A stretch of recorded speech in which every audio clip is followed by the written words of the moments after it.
The word epithalamium or epithalamium is a word for a marriage song.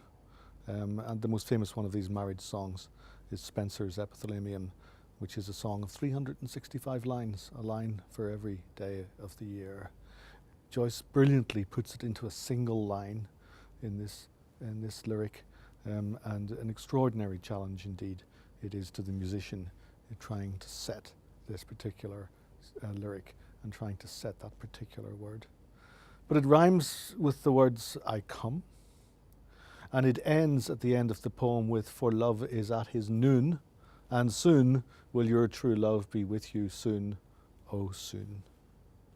The notion of the lover coming and the idea of love being at his noon had been in the previous lyric, and certainly there is an excitement and erotic charge which is working its way up here.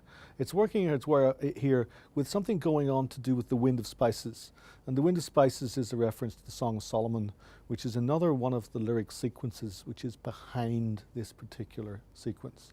The Wind of Spices is the kind of windiness, the kind of there's a smell now beginning to come into these lyrics. The smell of bodies being very close to each other and beginning to smell one another. Smell of perfume here, also the smell of the pine wood itself as well too. And the wind which is wafting the smell.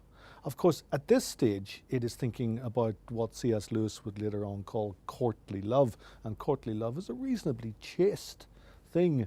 Go seek her out all courteously, it says in the first line, or in the second line, wind of your good courtesy, I pray you go and come into her little garden and sing at her window.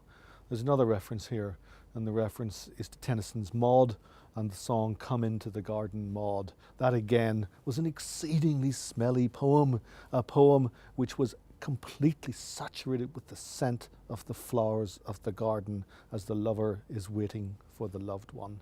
All of these allusions, this dense allusiveness which is coming out of this particular lyric, these are all densely allusive to other ways and other lovers who are waiting for their lover to come to them in order to consummate their love.